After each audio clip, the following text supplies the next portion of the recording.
Pastor Hagee, I want to, with you, please listen to 23, and I want you to interpret this for me because this gets tricky for me to do as a commercial radio host.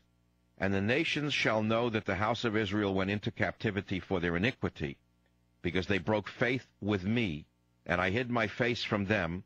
So I gave them into the hand of their adversaries, and they fell all of them by the sword. According to their uncleanness and according to their transgressions did I unto them, and I hid my face from them. It sounds to me as though God smites all of them. Where is the hope here? No, you're talking about a historical thing there. What God is referring to there is that God brought the Jewish people into a time of judgment from the time of A.D. 70 until 1948, because that they, as a people, turned their back upon the Lord Himself, and when we talk about the God of Abraham, Isaac, and Jacob, Israel invited into its camp Baal worship.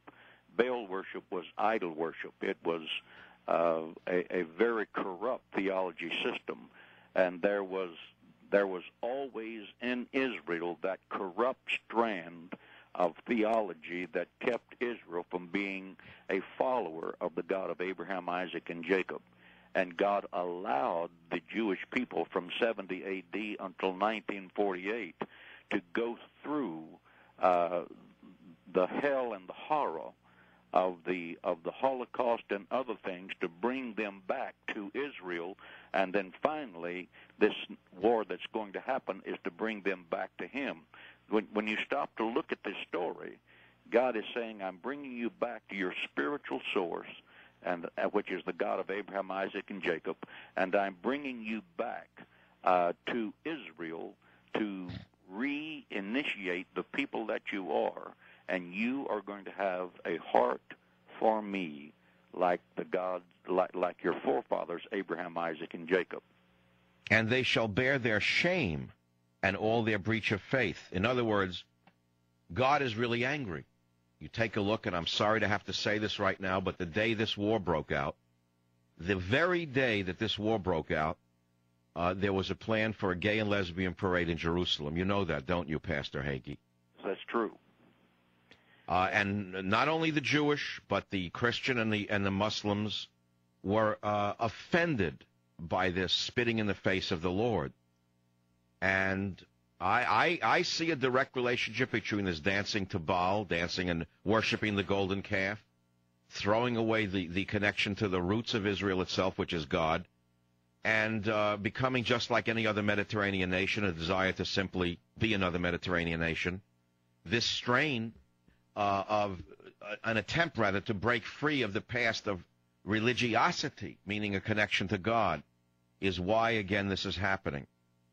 Pastor, can you stay with us a few more moments? Because I would say this is one of the most electrifying and important moments in my radio career. Sure. Michael Savage with Pastor John Hagee when I return. Be here. Savage.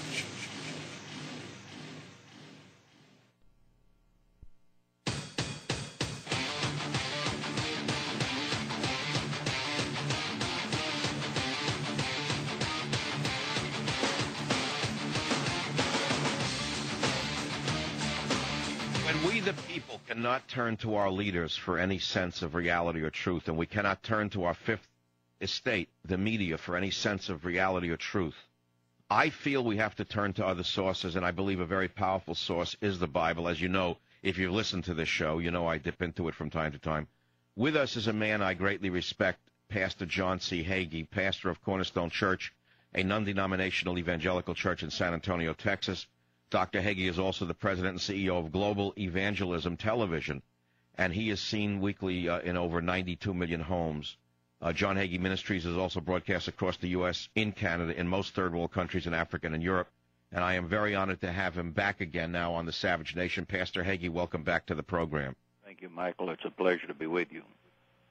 Pastor, I'm going to reread Ezekiel tonight as though I've never read it before. I'm no biblical expert, and I've never studied theology. I'm just a man who looks at the Bible from time to time.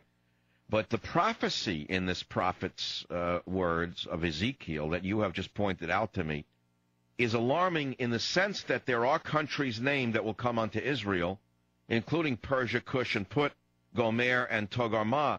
But if I read on to 39, Ezekiel 39:6, and it says, I will send a fire on Magog, and on them that dwell safely in the isles, ISLES. Pastor, who in the world are they referring to when they say those that dwell safely in the isles? Do you have any idea who that might be? No. There's a controversy as to who that might be. There is you're reading there where God is getting ready to send an earthquake to the world.